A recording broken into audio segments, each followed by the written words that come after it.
宋朝的历史上啊，有这么三位皇帝级的运动健将。头一位，驴车战神宋太宗赵光义，高梁河一战大败亏输，他是不得已坐着驴车赴箭伤南逃。第二位，驯罗高手宋徽宗赵佶，金军在第一次南侵的时候，他是一夜之间逃出汴京，中间因为河道水浅，不得已上岸骑着骡子仓皇跑路。第三位是我们今天的主角，夺命水手宋高宗赵构，从运河到长江，从长江到大海，任你穷追猛打，我自有脱身妙计，即便好像丧家之犬一般跑到气喘吁吁，仍然不负众望，逃出升天。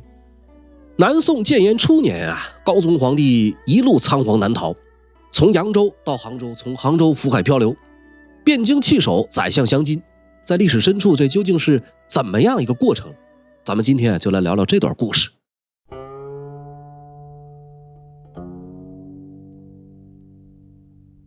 说南宋建炎2年7月，一心想要北伐收复河北领土的宗泽，在忧愤中吐血身亡。宗泽去世以后，宋高宗赵构啊，任命杜充来接班，充任开封府尹、东京留守。杜充字公美，象州安阳人，今天的河南省安阳市一带，和岳飞算是半个老乡，但是杜充这个人比岳飞差的可是太远了。史书记载他是喜功名，性残忍好杀，而短于谋略。靖康年间的时候啊，他是沧州知州，因为金人南侵，有大概几千名侨居在辽国的汉人纷纷从北地逃难来到沧州。杜充对这些人呢心存顾虑，担心这些人会成为金国人的内应，于是不问青红皂白，悉数杀之，一个不留。这个人的心狠手辣就是这么个情况。花开两朵，各表一枝。金太宗完颜乌齐买啊，听说了宗泽已死，认为正是大举伐宋的好时机。正好这个时候呢，又结婚了赵构写给金国境内契丹人和汉人的信。赵构想要诱降这些人反金，可把乌齐买气个够呛，心想这小崽子干啥啥不行，背后捅刀子他倒是挺在行。乌齐买那废话不多说，立刻下诏就要再次对南宋用兵。在制定作战计划的时候，俄里朵和乌竹这哥俩认为不能再像之前一样兵分两三路，应该集中兵力对赵构穷追猛打，不要考虑山川城池的得失，一路打到摧毁赵宋政权为止。但是年罕认为河北不足为虑，西夏和耶律大石才是隐患，应该先集中兵力进军陕西，先威慑西夏，然后再伐宋。我们从年罕这段话也可以了解到，站在今天的视角上，在南宋初建的时间段和南宋并立的有这么几个主要政权，北方分别有金、西夏、西辽，往南还有大理和吐蕃诸部。乌齐买权衡了一番以后，他说赵构是一定要打的，闪右之地呢也不可置之不理。于是最终下令兵分两路，年罕和俄里朵、乌竹到黎阳津会合，目标是捉拿赵构。完颜娄史和之前一样，仍然进兵陕西。建炎2年的冬10月，年罕如期渡过了黎阳津，进军澶州。澶州有个守将叫王第，坚不可摧。年罕于是呢就放弃了澶州，绕过去到蒲州，和俄里朵、乌竹会合以后围攻蒲州。原本以为啊这蒲州就是一个小城，大兵一到，手到擒来，没想到这蒲州啊还是一块硬骨头。蒲州在当时的知州叫杨粹忠，坚守不降。蒲州有员守将叫做姚端，趁着年罕不备，在一天夜里偷偷接应，突然直扑金军大部队，打了年罕一个措手不及，光着脚仓皇逃命。接连攻打了33天，在孤立无援的情况下，蒲州告破。姚端率领死士突围而出，杨粹忠呢被俘不屈而死。收拾了蒲州，金军转回头又去攻打澶州，并且使了一个离间计。他们谎称啊说守城的王第已经投降，把这个消息散布到城中以后，澶州的军民还真就信以为真，争着要杀了这个王第。王第是有理又说不清，最后只能逃跑。他跑到了澶州的南门，被人们追上以后，不由分说，上去就是一顿踩。这一刻的王第也心中是无比绝望的，漫天飞舞的大脚片子让他连喘口气儿都办不到。最后呢，就这样被脚踏如泥而死。一位抗金英雄没能战死在沙场，却反倒因为自己人中了离间计，饮恨而终。这个王帝啊，您可能不知道，按照辈分，他是王安石的四孙。王安石有一个儿子叫王滂，王滂啊英年早逝，没有子嗣，他的堂兄弟家的儿子王帝就这样过继到了王滂这一支，延续香火。这一年的11月底，金军又攻陷了德州、淄州。12月，东平府、济南府、大名府等等重镇也相继告破。澶州到汴京已经很近，直线距离啊不到300里。这一道防线的总负责人杜充，大话吹得极其响亮。他自认为啊可以文能提笔安天下，武能上马定乾坤。其实呢，最多是个上炕认识娘们下炕认识鞋的这么个瘪货。这个家伙对人严苛猜忌，刚愎自用。听说了金人发动了冬季攻势，就吓得丧魂落魄。他的唯一的对策就是掘开黄河河堤，想要通过改变黄河河道来阻挡金军的铁骑。那么最终的结果呢，是金人倒是没拦住，河水泛滥，把下游的老百姓给淹个够呛。原本宗泽活着的时候啊，召集群盗聚兵储粮，连结各地的义兵豪杰，两河地区抗击运动可以说是风生水起，汴京防线几乎是铁板一块。但是到了杜充手里，部属们离心离德，各路豪杰全被遣散，汴京周围成了一盘散沙。曾经被宗泽招降的李成、王善、张用、杨进等人，在汴京附近各自占据地盘，聚众未到。杜充派遣了岳飞前去平叛，这是另外一段故事，后面单独讲岳飞的时候会讲到。这会儿呢，我们只需要知道岳飞在汴京南巡门，击退了张用和王善，自此张王等人一路南下，到了两淮地区。王善和李成后来投降了金人，宗泽当年的苦心经营至此土崩瓦解。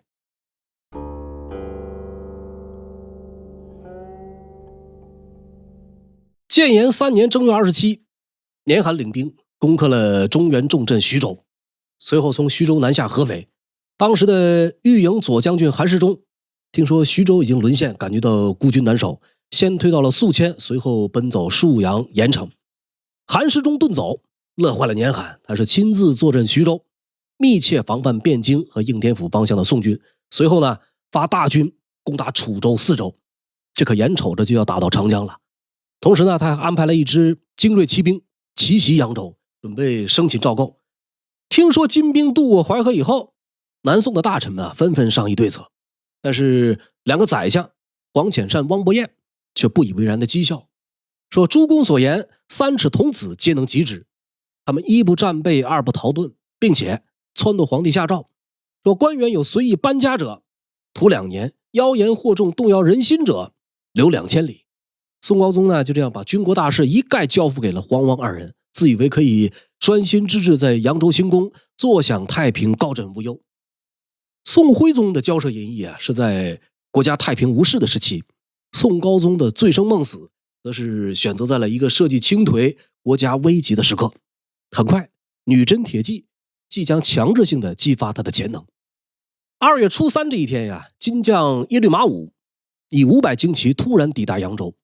行宫里的宋高宗赵构这个时候正在寻欢作乐，突然听报金军已经兵临城下，腾的一下跳起来，一脚踢开床上的宫女，光脚下床，拎着衣裤，带上御营司都统制王渊和内侍省押班康吕等5、6个人，跨上马就出了行宫，沿街狂奔。白日宣淫，突然被吓得丧魂失魄，心碎胆裂。宋高宗遂病为府，从此呢就丧失了生育能力。还有一种说法是他是因为鞍马劳顿造成了功能障碍。总之，他过去是好色如父，到这会儿乐极生悲。那么说高宗赵构啊，夺路狂奔，街上有人看到以后大叫说：“官家去也！”我的妈呀，可不好了，皇帝跑路了！就在大家纷纷探头观望的时候，又有一大群宫女从行宫里蜂拥而出。这下城中顿时就好像煮开了的一锅粥一样，乱作一团，不可开交。有人把金军啊兵临城下的消息汇报给了黄潜善和汪伯彦，这俩货呢仍然说不值得大惊小怪。那个值班的卫士都急了，在旁边叫道说皇帝早就已经走了。这俩人这才大惊失色，赶紧跳上马，直奔城南渡口。无数的军民百姓争相逃命，这个城门口啊被挤死者不计其数。春寒料峭，大江滔滔。赵构急三火四跑到了江边，可是一时之间竟然找不到船。负责皇帝安全的那个禁军已经陆续赶到身边。由于事发突然，很多人连家眷都没有安顿好。有一个卫士嘴里骂骂咧咧，出言不逊。赵构目露凶光，盯着他，正好满腔怒气找不到地方发泄，行吧，就你了，唰啦一剑就刺死了那个卫士。这边正乱作一团，一个名叫黄鄂的官员从后面赶来，有执勤的兵士呢高声通报说黄相公在此。老百姓们对黄潜善早就恨之入骨，这会儿一听说黄相公来了，错把黄鄂当成了黄潜善。有好事的就手指这黄大人高声断喝，说快来看呢，这就是那个祸国殃民的狗东西。黄鄂刚说了一句我姓黄，那个鄂还没说出来，就已经被乱兵乱民砍下了脑袋。人们长期以来的愤恨迅速蔓延。随后赶来的司农少卿史辉、司农四丞范浩被已经失去理智的人们乱刀砍死。有个叫黄哲方的官员见势不妙，拔腿就跑，被一个骑兵一箭穿心，死在当场。鸿胪少卿黄唐俊被推下江淹死，左谏议大夫李楚盾被乱兵践踏致死，还有太府少卿朱端友、监察御史张浩活不见人死不见尸，直接人间蒸发，下落不明。赵构在磁州见识过老百姓手撕高官王云，这会儿呢再次看到民愤一发不可收拾，金兵这会儿没准也正在赶来抓他。他是心里上下打鼓，脸色惨白，急如丧家之犬，沿着江边奔走了大半天，却一艘船都找不到。这船到的人哪儿去了呢？管这事儿的人其实就在赵构的身边，就是那位御营司都统制王渊。早前这哥们就曾夸下海口，说江边有大批船只待命，实际上这些船呢已经被他私下安排满载着自己和内侍们的家财和眷属去往杭州了。赵构在这会儿已经没有功夫问责了，气哼哼的一路跑到了瓜州镇，恰巧有人从一户渔民家找了一艘船，赵构呢就坐上小船，总算是过了江。到了对岸才发现宝剑上的血迹还没擦干净，就着靴子底儿3抹2抹，勉强擦了擦，稳定一下心神。再一看这个身边的文武百官，只跟过来了几个人，诸位禁军没有一个人前来。突袭扬州的金军最初只有耶律马武的500精骑，而宋高宗的御营兵力至少有4、5万人。遗憾的是根本没有组织起来任何的有效抵抗。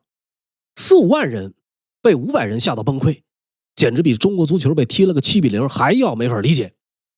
金国人是兵不血刃进了扬州，扬州百姓为了保全性命，纷纷焚香迎拜金兵入城。询问之下才得知这个赵构已经跑去江边了。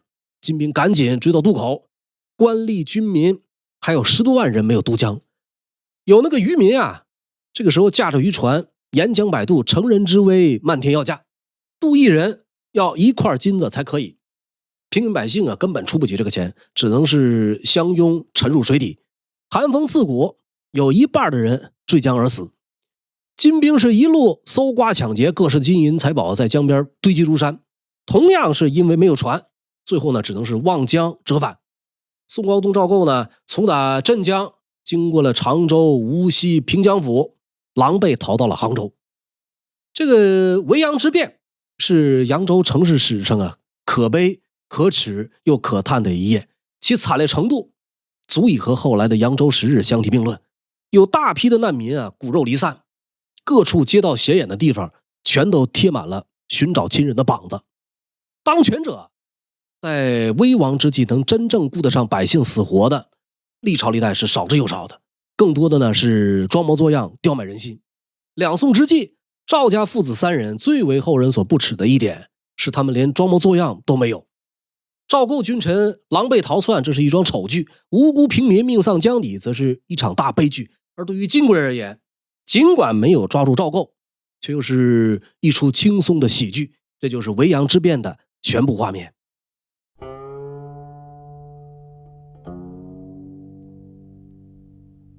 黄潜善和汪伯彦这俩货作为维扬之变的罪魁祸首，为天下之人所切齿痛恨。到了杭州以后，这俩人装模作样的上书请罪，请求罢黜。赵构一路逃难，尝过了苦头，不由不记恨起了这俩货，找来大臣洋洋洒洒列了20条大罪，随后贬官外放。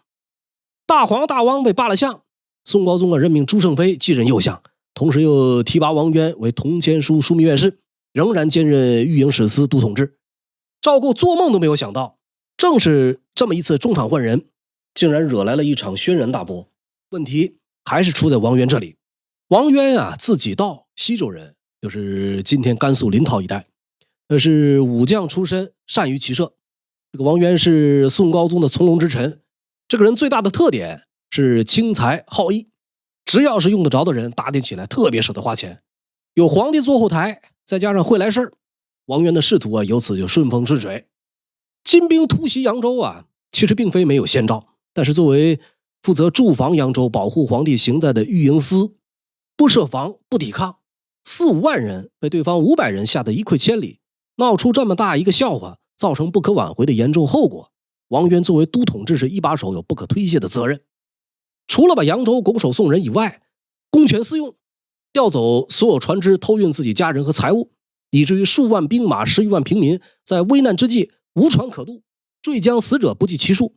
无论怎么看，这个王渊都是罪不可恕的。可是这种人到了杭州，不但没有受到任何处分，他反而被加官进爵，一跃成为位高权重的人物。任命一出，朝野哗然。武将苗阜和刘正彦都是将门之子，分别是御营后军统制和御营右军副统制。这俩人统帅的2支军队，护卫着隆佑皇太后和皇子赵夫，先行赶到杭州。赵构任人不公，苗刘2人啊，对王渊嫉妒不服。宦官康吕专权，和王渊交往甚密。苗刘呢，怀疑这个康吕为王渊进枢密院说了好话，帮了忙，因此更加怀恨在心。当时的刘光世、韩世忠、张俊等等几员大将正在沿江防备金人，驻防杭州的只有苗阜和刘正彦。两人由此开始密谋叛乱。建炎3年3月初5的一早，苗阜、刘正彦发动兵变，他们领兵守在必经之路，把退朝回家的王渊一把拉下马，由刘正彦亲自操刀，一刀砍下头来，挑在一根竹竿上，随后气势汹汹直奔行宫，要求赵构出面给个说法。赵构呢，不得已来到一处门楼上，和苗刘展开对话。苗阜说：“陛下，你赏罚不公，黄潜山、王伯彦误国至此，犹未远窜。王渊遇敌不战，只因结交内侍康吕，反而位列枢密。现在王渊已经被我们杀了，内侍们凡是在外者也都已经被尽数诛灭。现在请陛下把擅权的康吕也交出来，以谢三军吧。”赵构说：“这内侍们有过错啊，应该流放海岛，卿可与众军士归去营中。”苗阜说：“今儿这事全是我的主意，和其他人无关。天下生灵无辜肝脑涂地，只因为中共擅权。今天如果不斩了康吕，我们也就不走了，看谁耗得过谁。”赵构一时没了办法，只能命人把一直追随自己的那个康吕交了出去。苗刘2人抓了康吕，当场将其腰斩，砍下头颅，同样挑在竹竿上。康吕、王渊2颗脑袋面对着面，众人就这样依然戳在楼下。赵构问说：“你们怎么还不走啊？”苗刘2人不依不饶，出言不逊，说金上不应该当这个皇帝，并且要求赵构禅位给皇太子。另外请隆佑皇太后，就是哲宗的废后孟氏，请他出来垂帘听政。赵构此时只能是忍气吞声，对苗阜、刘正彦的要求一一照办，将皇位禅让给3岁的儿子赵夫，改元明寿。时年57岁的隆佑皇太后自打24岁被哲宗皇帝废除以后，长期过着痛苦的忧军生活，至此呢，不得不扶持一个3岁的小儿，和宰相朱胜非等人共同商量谋划，勉为其难的和苗阜、刘正彦敷衍周旋，委曲调和，以保全赵构这个不争气的侄子。苗阜和刘正彦升任节度使，这哥俩是以武力挟制朝廷，实际上呢，并没有深谋远虑。兵变消息一经传出，朝野震惊。在江宁和平江府主持军务的吕一号、张俊立即召集御营司3大将韩世忠、刘光世、张俊，火速赶赴杭州秦王救驾。听说了3大将率兵而来，自以为天下太平的苗阜、刘正彦顿时慌了手脚，连忙派人以高官厚禄予以收买。但是任凭苗刘2人说的天花乱坠，3大将全都不为所动。当时韩世忠的妻子梁氏和儿子都被扣在了苗阜的军中，作为人质。宰相朱胜非听说了以后呢，略施小计，说可以派这个梁氏前去招降韩世忠。苗父头脑比较简单，当下就放了梁氏等人。隆佑皇太后亲自召见梁氏，说国家艰难至此，太尉手来救驾，何令速来。这个梁氏啊，初得杭州城，快马加鞭赶到韩世忠军中，将情况一一相告。韩世忠自此加速向着杭州推进。没过2天，苗刘又派来了使者，许以高官厚禄。韩世忠斩杀来使，并且说我只知有谏言，不知有明授。朱胜非啊，利用韩世忠等人进逼的压力，找来苗父刘正彦，小以利害，叫他们主动请已经被废的赵构复辟，并且说只要有太后和皇帝的丹书铁券，必然可以保全性命。本着病急乱投医的精神，这个苗刘啊恳切地请求赵构复辟，立即下手诏，命令韩世忠等人退兵。结果宋高宗的这个御笔虽然传递到了韩世忠的军中，吕一号、张俊仍然督促各军直扑杭州。部队到达临平，苗刘啊早已经布下重兵予以拦截。大将韩世忠下马持矛，号令三军，说今日当以死报国，若面上不带几箭者，必斩之。随后瞠目大呼，挺刃突阵。乱兵们根本经受不住，转瞬击败。4月初2，苗父刘正彦趁着混乱，领精兵2000从永金门逃了出去。韩世忠、刘光世、张俊顾不上追赶，争先恐后冲进宫门。赵构首先见到的是韩世忠，君臣二人是执手痛哭一场。此后韩世忠又奉命追击苗刘残部，没费多少功夫就将苗父刘正彦抓获，处以折刑。历时1个月的苗刘兵变就此平定。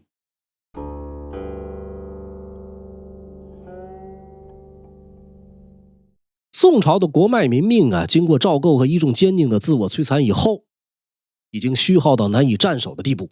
更关键的是，宋高宗本人和一部分臣僚已经丧失信心，深感前途渺茫，凶多吉少。他们寄希望于金国将帅，大发慈悲。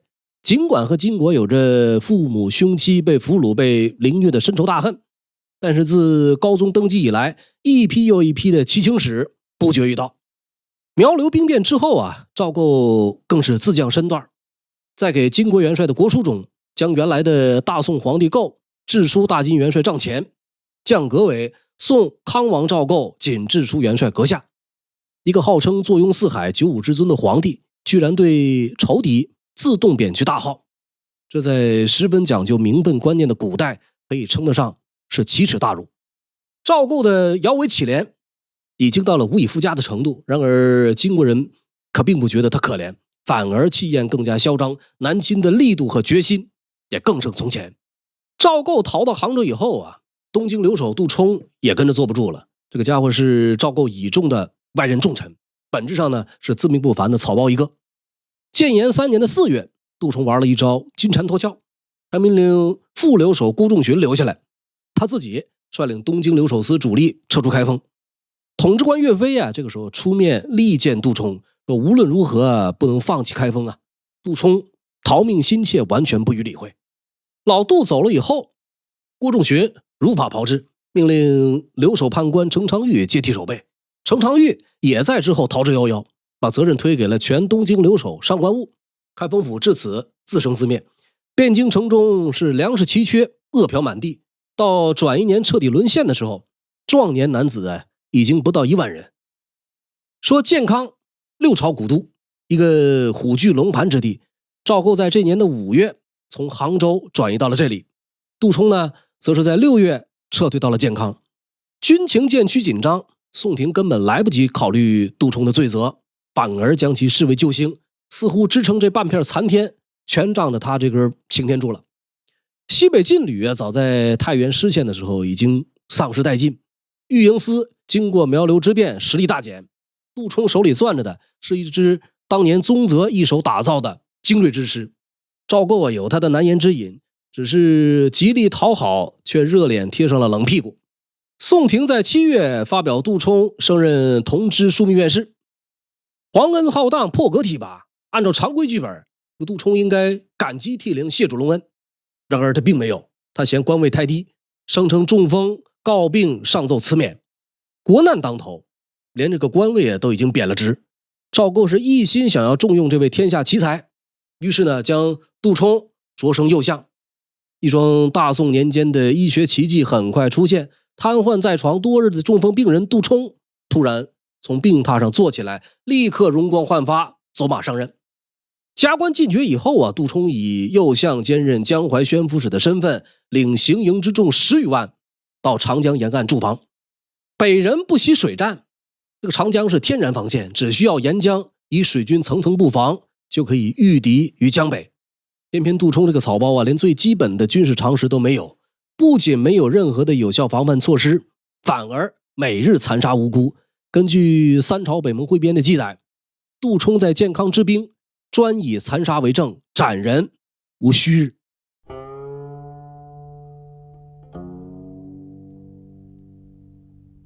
南宋建炎3年，大金天会7年的闰8月，金军以活捉赵构为目标，再度大举南下。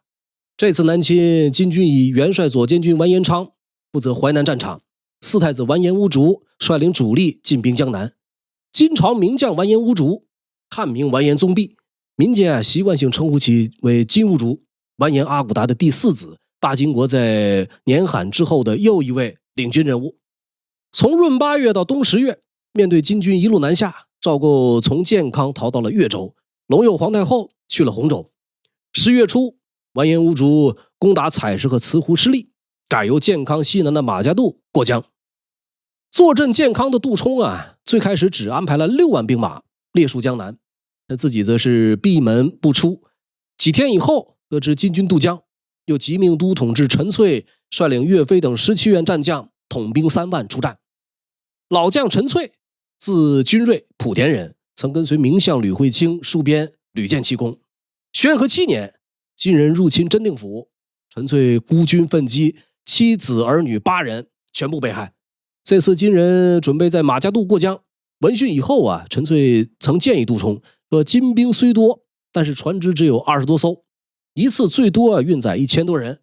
如果我们在必经之处设下伏兵，来一波杀一波，必然大获全胜。杜充是充耳不闻，完全不听。转眼众将士来到江边渡口，已经有部分金兵过了江，双方废话不多说，就打在了一处。一时间是刀光剑影，枪来戟往，杀声震天。尤其岳飞所部的骑兵来回驰骋，冲杀往复。完颜乌竹手下也不白给，有一个名叫王伯龙的最是勇猛。这家伙最早是个强盗，沈州人士，就是今天辽宁沈阳。机缘巧合降了金，每次上阵喜欢身披重甲，手观大斧，别人都是戴着头盔，他偏偏钟爱顶一口大锅，造型独特，非常吸引眼球。这个活宝呢，堪称乌竹手下的头号猛将，经常是以一敌十，骁勇绝伦。那王伯龙这回一上场就直奔陈粹。陈粹招架不住，身边的亲随纷纷倒地。不远处的岳飞见状以后，赶忙挺枪催马来到近前，迎战王伯龙。这支宋军是经过宗泽严格训练的精锐，从辰时打到下午未时，双方是反复拉锯，不分伯仲。战斗进行到焦灼之际，杜充派来了一支援军，这个为首一将名叫王谢。王谢是这场战斗中的另一个活宝。这个人有这么几个特点：第一，素来骄奢不恤军事；第二，喜欢遍插旌旗，簇拥其间，夸其荣贵；第三，统领的都是御营中央军，装备极其精良，战力稀松平常；第四，一生征战，败绩无数，而取胜未尝有之。说王谢大将军领麾下13000兵马出的建康援助陈粹岳飞，来的时间点是刚刚好，可是看到人仰马嘶的场面，王将军体似筛糠，两腿打颤。他站在万人中央，感受不到万丈荣光，他错误地判断了战局，嘴里开始小声念叨：“哎呀妈呀，坏了坏了！”很快变成了临阵大呼：“官军败了，官军败了！”随后调转马头，两脚一磕蹬，消失到无影无踪。他这一嗓子很快引来军心大乱，13000人还没有和金人正面接触，就全部望风而遁。战场上的宋军也随之阵脚大乱，一溃千里。陈粹在乱军中被俘，誓死不降，惨遭屠戮。金军全线渡过了长江。杜充接到败报，慌乱之中带了3000亲兵渡江北逃到了真州。完颜乌竹派人前去劝降，说如果你投降大金国，我们就扶持你当皇帝，做第2个张邦昌。杜充就这样乐颠颠的又跑回了建康，向金国人投了降。这货后来随着金军北归，跑去参见左副元帅年罕。年罕对他这种人十分鄙视，乌竹答应让他当皇帝，就这样成了泡影。不久以后呢，年罕怀疑他私通南朝，将他投入牢狱，严刑拷打，打到体无完肤，仍然不肯招供。最后呢，年罕亲自审问，说：“汝欲复归南朝耶？”杜充给了一个很经典的回答，说：“元帅敢归，充不敢也。”一句话把年罕反倒给逗笑了，随即把杜充释放，留在金朝当官。这个货最后在绍兴和议签订的时候善终。身居右相，兼任江淮宣抚使重任，叛变降金，身败名裂，这在南宋高宗一朝36年间是绝无仅有的一次。消息传来，朝野震动，赵构连着好几天都吃不下饭，日渐消瘦之际，仰天长叹，说：“杜充啊，杜充，看你浓眉大眼的，从一介庶官拜了相，我待你可不薄啊，你怎么就投了降了呢？”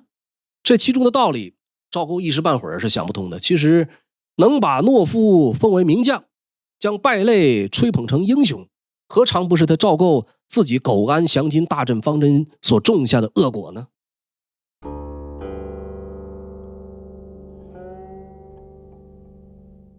从北跑到南，从黄淮逃过长江，人在越州的宋高宗接到金兵已经渡江的消息，顿时吓得又没了主意。宰相吕一浩给他支了一招，说不如登舟浮海，躲上一阵子，等到天气热了，金人酷暑难耐，必然不能久留。彼入我出，彼出我入，此正兵家之奇也。赵构寻思了一晚上，转一天决定就按吕一浩说的办。